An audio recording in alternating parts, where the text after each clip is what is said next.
Right. Again, good afternoon, everyone. Welcome. I haven't said, like I said, if you can switch on your camera, it'd be great to see you. I asked people to type in the chat box the year that they graduated, and it's lovely to see people going way back, and also many of our recent alumni. So the reason for, so just to remind you, this is another edition of our Leadership Coaching Roundtable. This is a series that I started, I think last year, was it, or maybe earlier. We try to have 2 or 3 of these every year, where we pick a topic of interest and we discuss it as a coaching community, and also the people that purchase coaching services.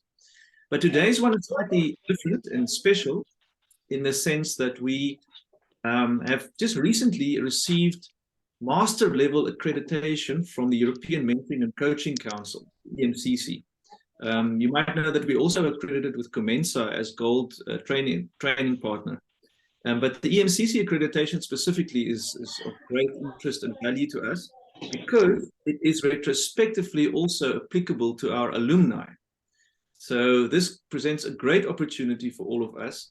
And may I just say that I'm now officially a master practitioner at EMCC because I was an alumni of this course. I did it and I went through the process, and I've got the logo on my email, and I feel very proud to be part of the community. So to help us make sense of this today and explore a little bit of what it means, we have 3 panelists.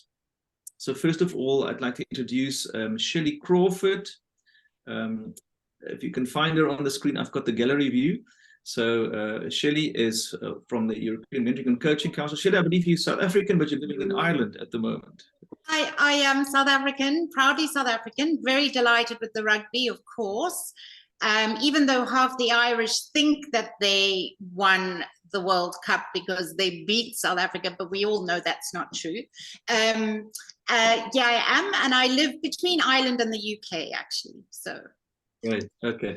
So Shelley is a representative from EMCC, and maybe while I've got you, maybe just briefly introduce yourself to position where you fit in. Okay. So from a work perspective, a coaching work perspective, I'm an organizational and a coaching psychologist, and I have my own practice, but I also teach coaching in a couple of the universities here, and I teach a whole lot of leadership things like that. From the EMCC perspective, I am the global head of quality awards. So I would have been watching the progress of this particular program, seeing it being, going through the channels, and really, really so delighted to see that it has finally received its accreditation. So there's a lot of work that goes into it, and there's a lot of, determination as well. So I'm really thrilled, and I'm even more thrilled because you will be able to get your individual accreditation as professional coaches as well, by virtue of the fact that you are an alumni of, or an alumnus of, this program. So yes, so I oversee the quality awards, the program accreditation for the European Mentoring Global Council. Excellent. Thank you, Shelley. Thank you for making the time to be with us today. Then our second panelist is Dr. Roger Maitland. He needs no introduction, but Roger, maybe you can just quickly say a few words and your role and why you're here. Well, it's great to see you all. It's been far too long, and yes, I think I love that idea of the reunion. So I think you all know I'm a coach in private practice, also a master practitioner, and faculty member, obviously, at Stellenbosch virtual. And in terms of the EMCC, I've got a couple of roles that I play. The one is working with Shelley, of course, as an accreditation assessor. And then I do some volunteering on the Climate Change Center of Excellence. So we do studies and so forth. And then I'm also an accreditation associate to help to keep the contact between EMCC and some of our providers like Stellenbosch. So several hats, and it's been a real pleasure being involved with the EMCC. It's such a a broad and vast global community these days, and so many things on offer. So it really has been a delight to be involved, and we'll talk more about those kind of benefits later.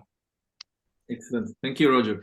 And then our last panelist, Jane Wilkinson, who's an alumni of this program. And I invited her along because she just recently went through the accreditation process since we've been accredited. So I thought, Jane, it'd be great to hear it from someone who's been through it. But just to introduce yourself, and then we'll take it from there. Thanks, Jane. Hi, everybody. Some familiar faces. So lovely to see you again. You'll hear from my accent that I've had half my life in the UK and half my life here. So Shelley, the rugby was a little bit touch and go in the semi-final stages, but then I switched over to the other half of my life and I was still happy at the end of it. So that's fine. 10 years in my own private practice, which is Leaders in Transition, which I started more or less at the same time as doing my MPhil. And prior to that, 17 years in corporate as the HR executive for the Oceania Group. And I can tell you, Shelley, that I got the email from the EMCC advising me about the route to be accredited on the 23rd of May. And 24 hours later, I was paid up and I had my logo and I was ready to go. So, that's yeah. such a relief to hear, Jane. I'm always terrified when I hear that somebody should have got it that quickly and they didn't. So fantastic. Congratulations. It was really great, really smooth process. And yeah, so very happy to have got that. And obviously when we chat later, I can explain the motivation behind why I was so keen. Yeah. Thanks, Excellent. Nikki. Thank you so much. So as you can see, we have three panelists that will help us understand, make sense of the process. And I'll try and leave ample space at the end for questions. So Shelley, I want to start with you. Maybe for people that are not familiar, can you just tell us a little bit more in general about the EMCC and why you think it's a good idea for people to join the organization? Thanks, Nikki. Well, I have a lot of providers or potential providers, as we call them, so people who are coming to have their programs accredited globally. A lot of them ask me, what's the elevator pitch? Why is EMCC better? And the first thing I say is, well, I really will be very, very biased when I tell you that. But I think because so first of all, we are very research driven, and the competence framework is based on the European Higher Education Framework and education frameworks like the one South Africa has, etc. They are all pretty much aligned. So we look to an academic type of standard for the accreditation.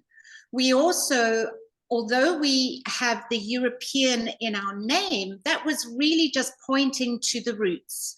So we are indeed a global organization. We have representation in practically every country in the world, including our growing representation in Africa, which is one of our priorities. And we are very, very committed to celebrating a coach's experience, a coach or a mentor. So we recognize that most people who come to an MPhil like this already have a whole lot of experience in either coaching or mentoring. And so we want to recognize that and celebrate that. And I'm sure we'll talk a little bit more about that as we go on. But that's one of our key things.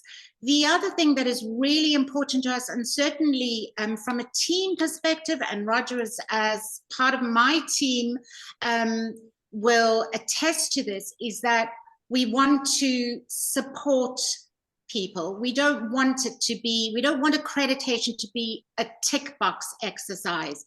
It is a time for celebration, but also for you to know that we will help you get to that point where you can be professionally accredited. The EMCC is mostly volunteer-based. So most of us who are involved in this capacity are very, very passionate about coaching or mentoring. And so that shows up in our team commitment, and in comparison to a number of the other really good accrediting organizations globally. So, yeah. Thank you, Shirley.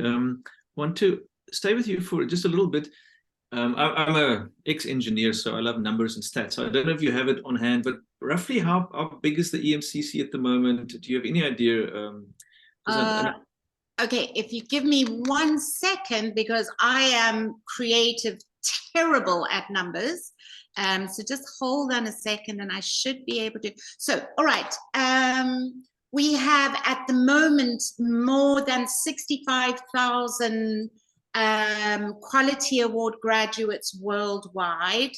And the number of countries that we are involved in, I'd have to find another PowerPoint for that. I was actually hoping, 140 plus in Europe, Asia Pacific region, the Americas, Africa, and the Middle East.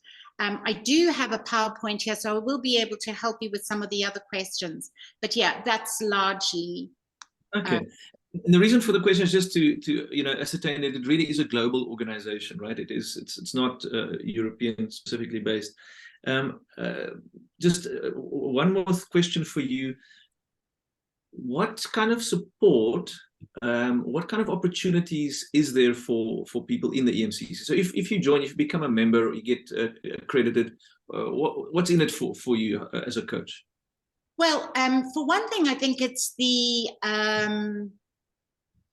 it is the professionalizing of what you are doing, but it's the recognition that you have gone through a rigorous process in order to become a coach and a mentor. Anybody who sees your accreditation status will know, with just a little bit of investigation, know that not only are you experienced, not only do you know what you are doing, not only have you been measured against the competencies, but you also engage in supervision and you also engage in continued professional development. And I think that's what's really important. We are seeing more and more, certainly I'm seeing it in Ireland and the UK, where government tenders are now coming out for coaching and are stipulating that it is not just desirable, but it is compulsory for the person to be accredited, and they will name the EMCC or the ICF or the Association of Coaching. Now, what we also find as the EMCC is that many of the people who are already ICF accredited will come over and want their EMCC accreditation as well. All three of the bodies largely subscribe to the same principles. We've all got the same ultimate vision and purpose, and there's just slightly different things in the way the accreditation is done. Great, thank you so much, Shirley. So I can just attest to that. So I work through a number of coaching companies, and just recently, I think last week, I received an email to say to all the coaches on the panel, please, fill in this online form. We want to see how many of you belong to a coaching body and what your accreditation level is. It's becoming a non-negotiable. So this is why I think this is very timely. Roger, over to you. You publicly thank you for leading the way in getting our program accredited. It was a lot of work. Just talk us through what was involved in that, and how do we know that this is a rigorous process that's been applied to get Stellenbosch University's MPhil as part of the EMCC? Sure, thanks, Nikki.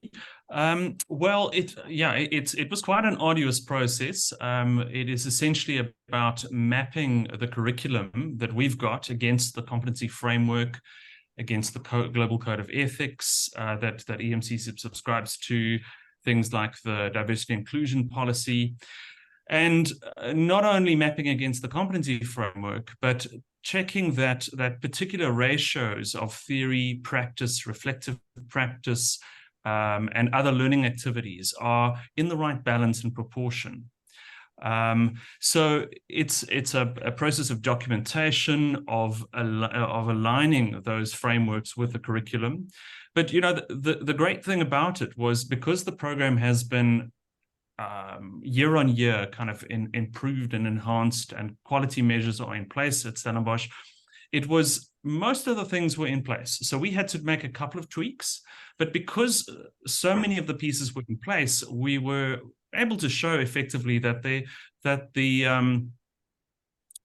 program historically has also met the standards that are required and that have been agreed in terms of the accreditation arrangements going forward.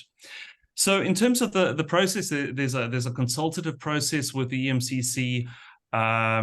You work with an assessor, you fill out forms, you do curriculum mapping, you put together a portfolio of evidence. That is then submitted to the assessor. The assessor assesses the application. It's then checked by a verifier. It then gets escalated up to the global board and gets ratified.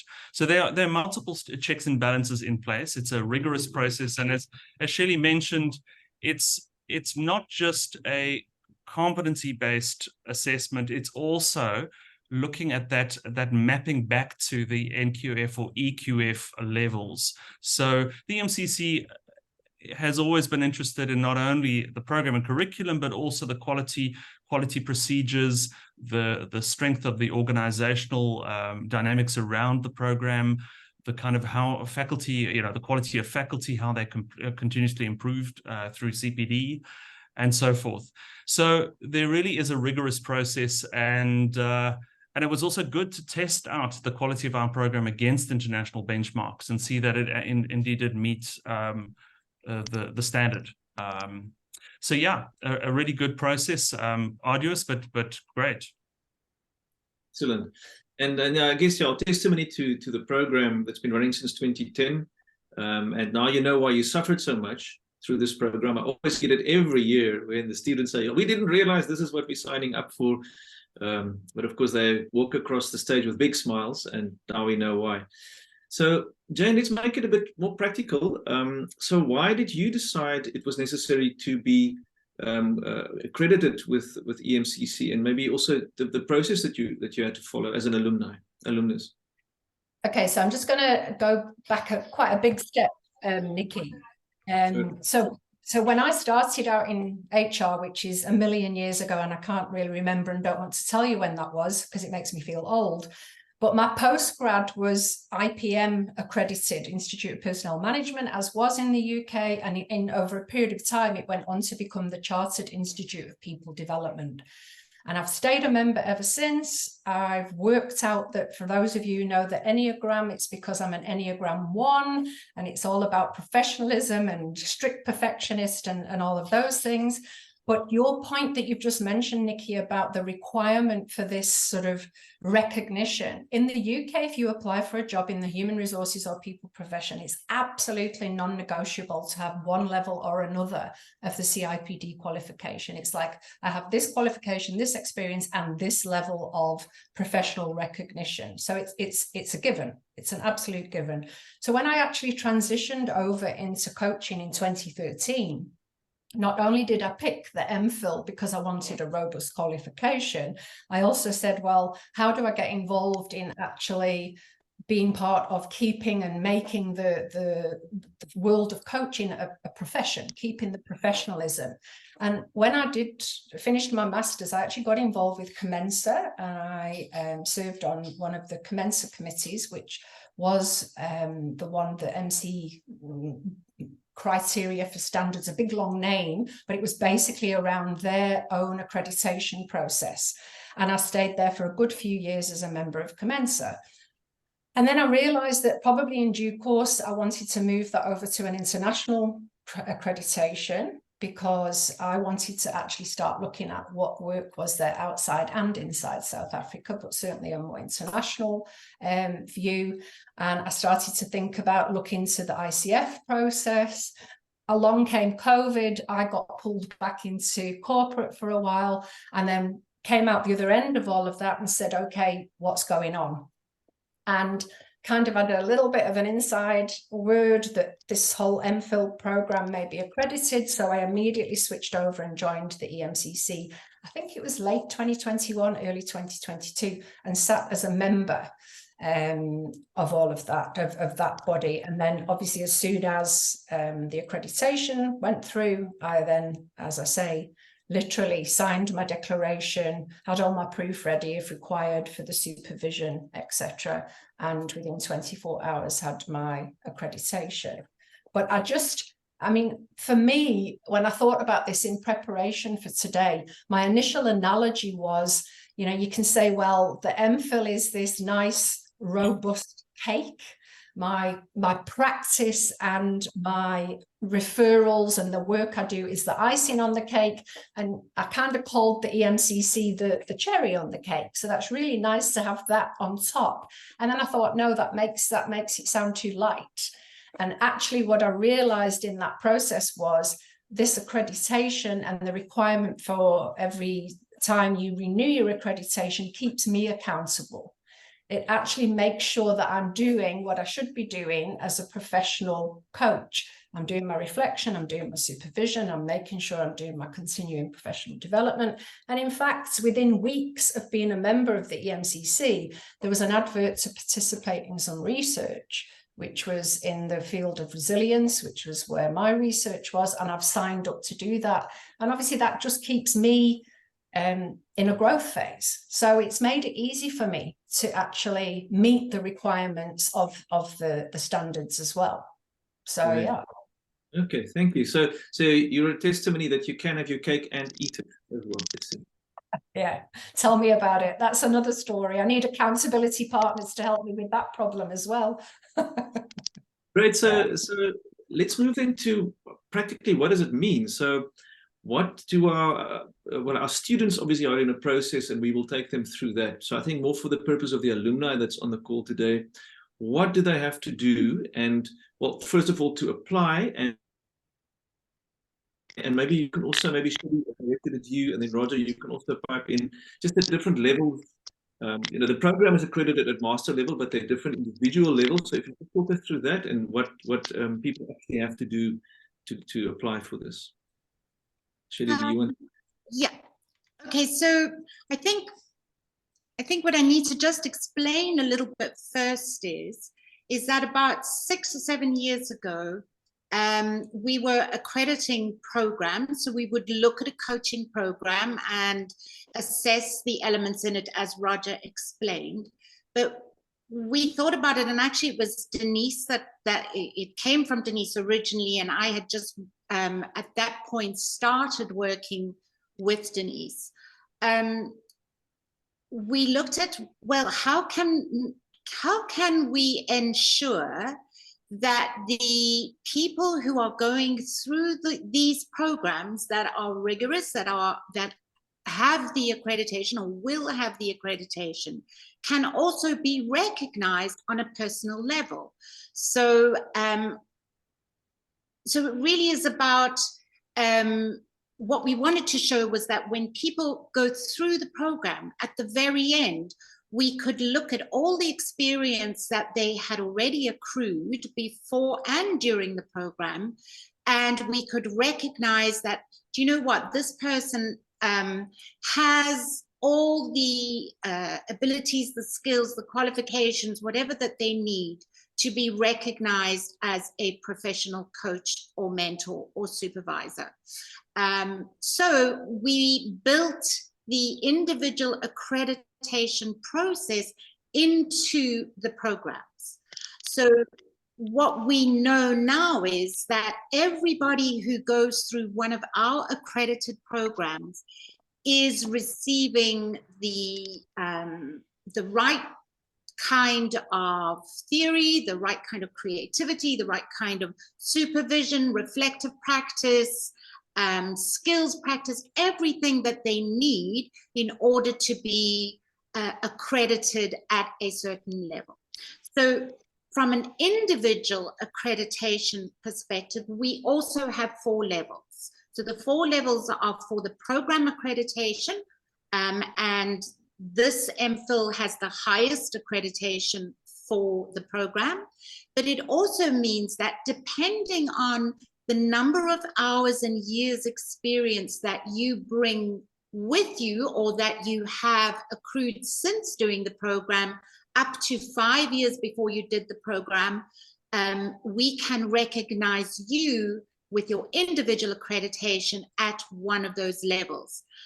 So foundation level is the very minimum, practitioner, senior practitioner, and then master practitioner. I must just say that whilst everyone has the potential to get their master practitioner accreditation, there is a little bit more work that is involved in that. The person going for their master accreditation needs to have their senior practitioner hours and years of experience, etc. first, and then they have to show a significant contribution for the past 5 years to global coaching, to the global coaching, mentoring and supervision world. So that's slightly different. It doesn't mean people are excluded, it's just a slightly different process. But for anyone else, I would expect that most of you would be able to get your senior practitioner accreditation. So because you have been through a master practitioner, which is one level higher than yours. So for that, you would need 5 years of experience before you graduated, or in the last 5 years. And anybody who graduated before that, it doesn't mean that you can't get your individual accreditation, but we'll just have a professional dialogue with you just to see where you are in the process.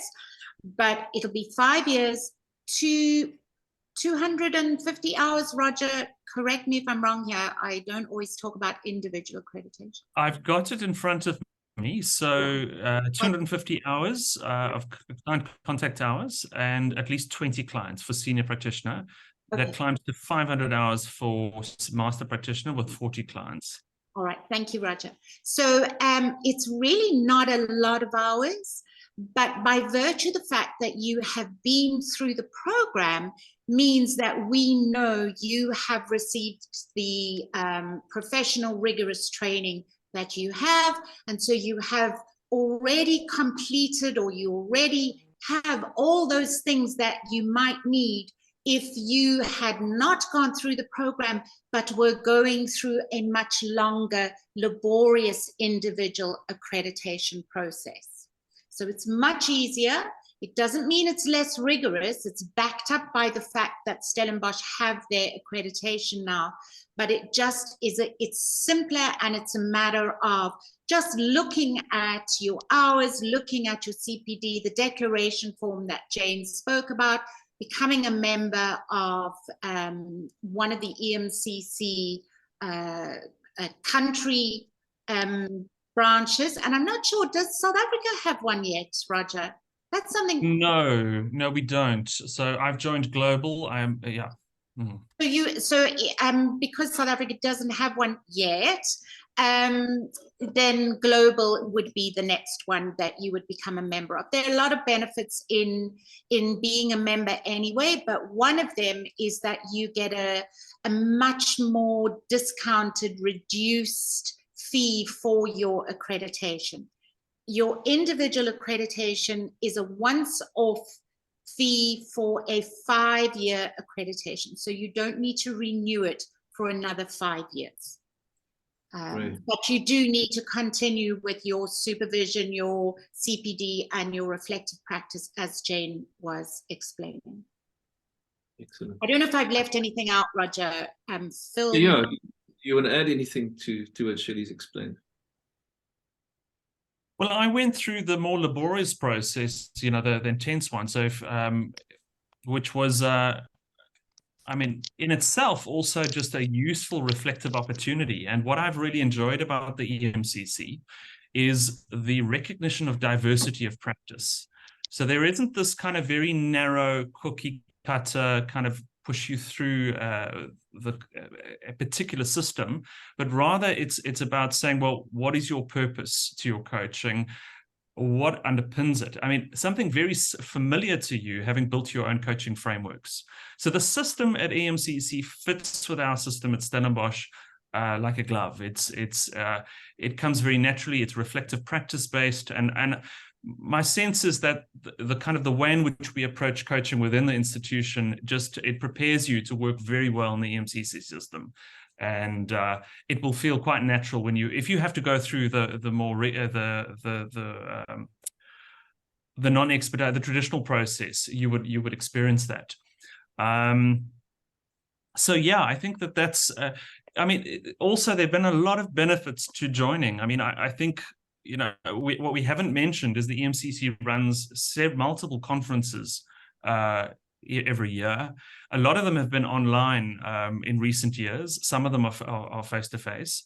So you have those kind of opportunities to network. There are webinars happening left, right, and center on all kinds of topics. There's actually a research grant that goes out annually, competitive research grant that's out at the moment. I was one of the winners last year. So that was a beautiful opportunity to do some funded research in this case, in the combination of future studies and coaching, futures coaching, which is what I focused with the team on. Yeah, and I think, like Jane said, just this accountability partner of, you know, keeping up with the supervision, and also I think the various activities that EMCC asks you to do, you should look at them not as separate items, but how they link. For example, your own ongoing journaling and reflective practice. How does that link with your continuous professional development activities? Now, unlike other professional bodies, EMCC is quite open with their continuous professional development. So you can set your goals and you can figure out what you want to do towards those CPD activities.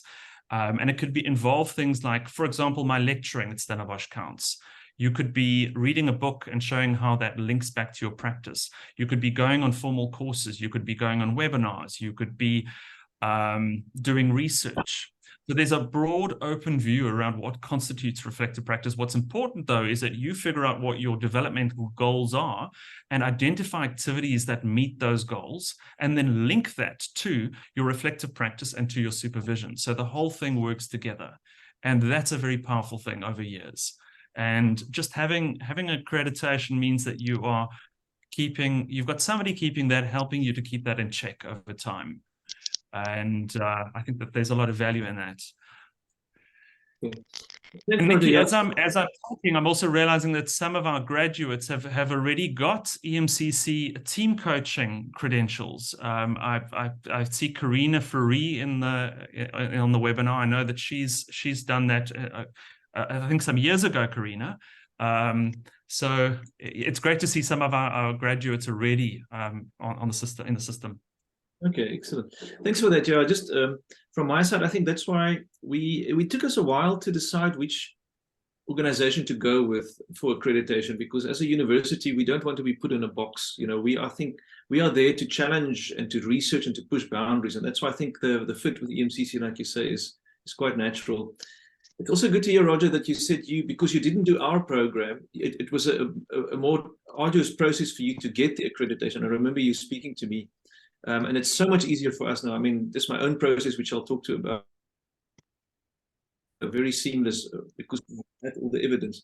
But Jane, can I just ask you on a practical level, just maybe you mentioned at a high level how you applied it, but what was it like to complete? Like, what did you actually practically do to get accredited?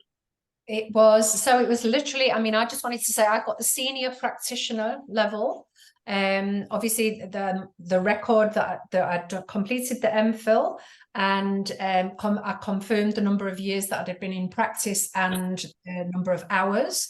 And it was purely a declaration. It was actually an email directly to me, not a mailer, a personalized email to me, that the system had picked up the connection between the MPhil and that I was in practice. I suppose it must have been from when I joined as a member, perhaps. Yeah, I'm not sure how the system works behind the scenes.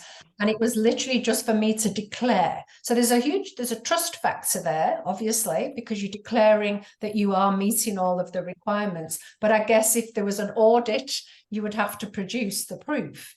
And then it's already about being prepared for keeping your records for in 5 years' time to be able to meet the criteria of I think it's 32 hours of CPD per year. And I can't remember the numbers of supervision, but obviously a frequency of supervision and reflective practice, and clients as well, obviously logging your hours.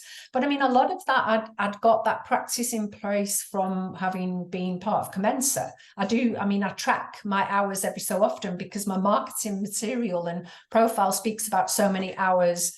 You know, I've got the log to be able to track all of that. So it literally was a declaration. I paid I think there's almost like a top-up amount for the accreditation, very discounted, as has already been mentioned. And I've just realized I thought it was for 3 years, because I think the ICF is only for 3 years, but EMCC is good value because it's for 5 years. Yeah. So you have to, so the practical steps is you have to join first of all as a member of EMCC, right? Am I correct? So that's what I had to do. You go to the EMCC website and you sign up as a member of EMCC. Yeah. And then secondly, you is there a specific? I send an email to someone because maybe it's the master level, but for the rest, Shelley, is there a website they go to after they've joined, and then they? Yeah. No, you will have a dedicated administrative person on the team that will be managing these, and I can't think off the top of my head who it is, but it would be Charlotte or Caroline. Roger, do you know who it is? There was a lady called Wendy Fishwick. Oh, Wendy Fisher, yes. So Wendy would be one of them as well. So what I normally do for graduates of other organizations is normally just put a little email together where it says, I am I'm a graduate of this program, and I've been recommended for my senior practitioner individual accreditation. You send that to Wendy, and then she will reply and say, perfect, I picked it up, I can see that. Go and pay for your individual accreditation on the website, and there's a little shop page there. You do that, send that with the declaration form with your Stellenbosch certificate, and she will then send you your individual accreditation certificate. Fantastic. Can I put Wendy's email in the chat, Shelley? Is that okay? Yes, I think so. If it's a problem, then we will let you know, Nikki. But Wendy deals with a whole lot of these the organizations anyway, so that's not a problem. Okay. Yeah. So that'll be your first port of call then, is to email Wendy Fishwick. I've put the email in the chat box there. And as Shelley mentioned that you are an alumni of this program, and that you're interested in the senior practitioner individual. Yeah. Individual accreditation. And it might be useful just to go on the website anyway. There's quite a lot of information just to see what the minimum criteria is for joining. If there's any extraneous variable, then Wendy will let me know anyway, or Raja, or one of us on the team, so we'll be able to sort it out, pick it up and sort it out. Excellent.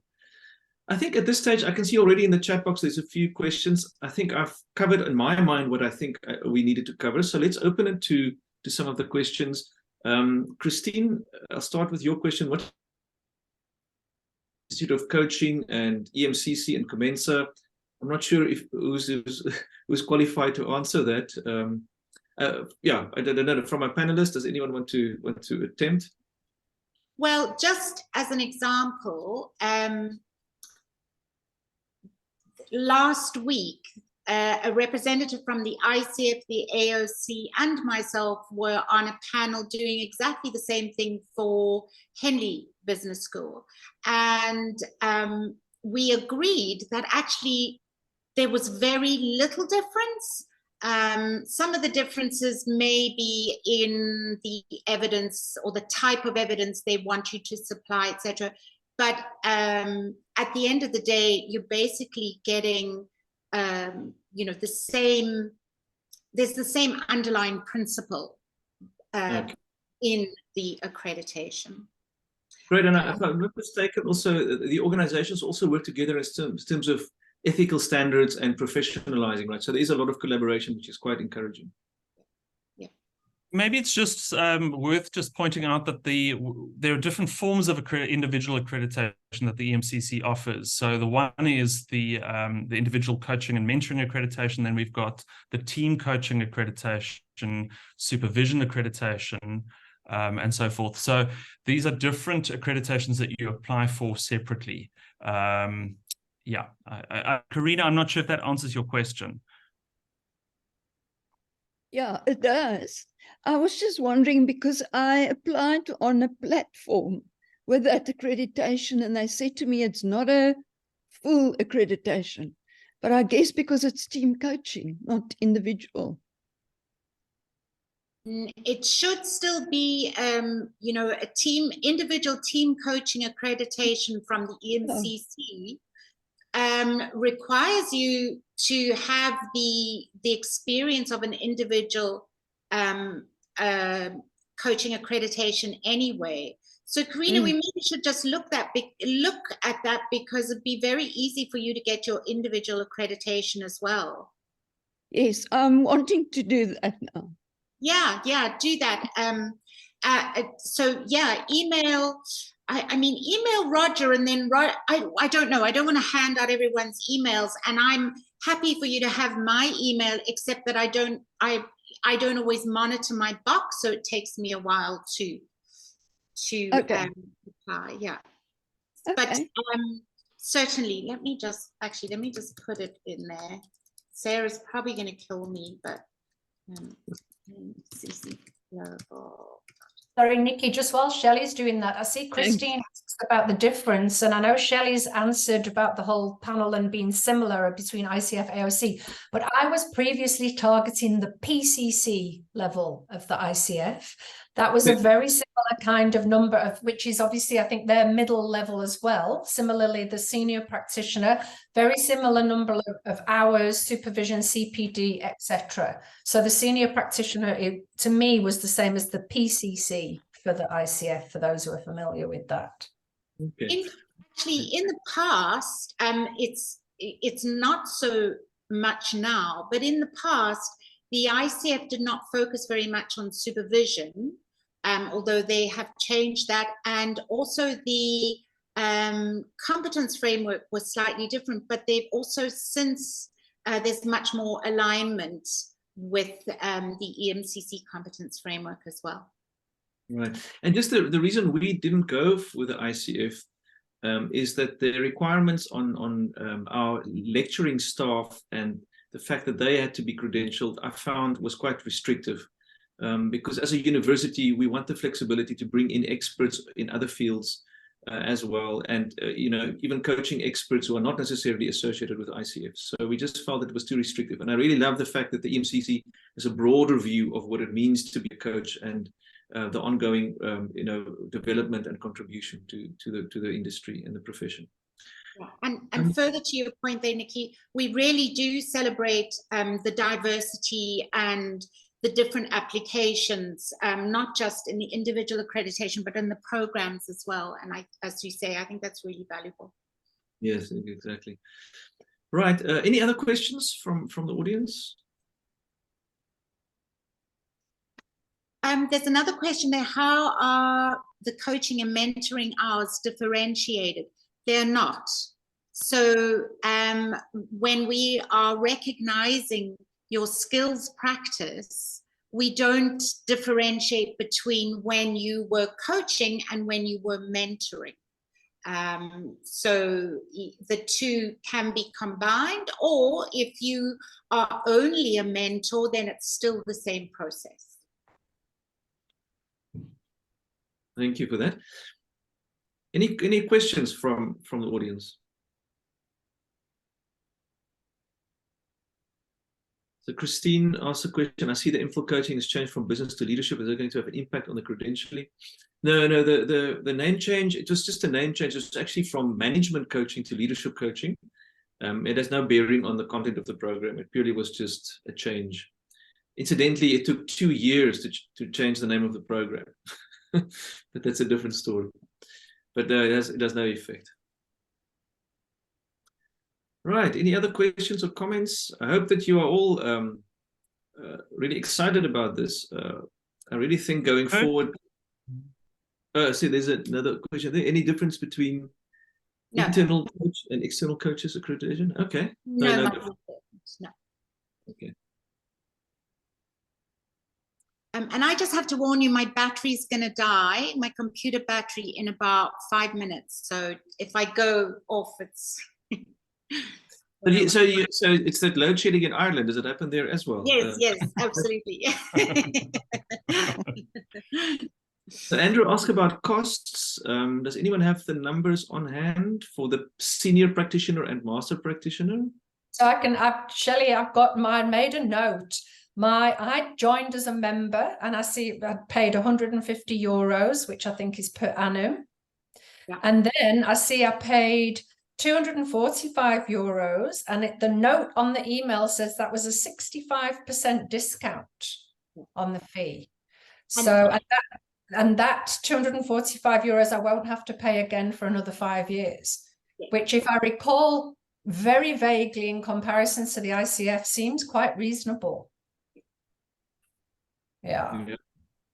And for master practitioner, I think I paid a total of 10,000 Rand for 5 years. So again, that's, and of course you can write this off against your tax bill as well, because it's part of your professional practice. Yeah. But just a note on that. I mean, myself and my business partner at LifeLab both did our master practitioner, and we found that it paid itself off many, many, many times over. So actually the cost was negligible in comparison with the benefits that came. I mean, considering that so much of the coaching industry is now digital, platform-based, and many of those organizations require it. It opens doors even locally. Some of the organizations for some time now have been wanting, some of the blue chip corporates have been wanting international coaching credentials. So from my perspective, it's really been a good investment from just a commercial perspective, never mind the professional practice and all of that good stuff that comes with it. It really has helped. And I'll second that, Roger, because when I became a master practitioner as well, I found people coming to me rather than having to advertise. But as part of your accreditation that you receive, you can also put your profile, or your profile does actually go up on the EMCC Global website, but your individual accreditation profile page, you can have that up as well. So it is a form of advertisement. And I believe, when I talk to my students, I always say there's always room for another coach, because we bring so much of our own individuality to our coaching that there's never going to be the same type of coach or same coach in the room. So there's always going to be room for it. Exactly. So if it's at master practitioner level, if it's 2,000 Rand a year, you can charge that in one session, right? So essentially you make it up in 1 hour if you charge at that rate. There was one more question there about Christine about the name. I don't think it really matters that much. It's the institution, so whether the name is leadership coaching, management coaching, it doesn't matter. Maybe use the name that is on your degree certificate. Great. Okay, so you've got the emails there. Hopefully you've got all the information. Go to the website, and yeah, hopefully we've given you some background to make a decision. And I'm just delighted for the program point of view that we've reached this level of maturity. I really think it's going to help keep the program at an internationally competitive level. So again, just congratulations to Stellenbosch and to the team that took the program through the accreditation process. As I said, in the beginning, I've been watching the space for the last couple of years, and since Roger first talked about it, and I'm delighted to have you as part of the EMCC family. So thank you. Fantastic. Well, thank you so much. Thank you, Shelley, Roger, Jane, for your time to join us on the panel today. Thank you, everyone else. Great to see the faces. I think this has just sparked in me that we should have a reunion sometime soon. So we hope you all join, and thank you so much. Enjoy the rest of your evening. Goodbye. Thank you. Bye-bye. Bye. Thanks, Nikki. Bye. Thank you. Bye. Bye.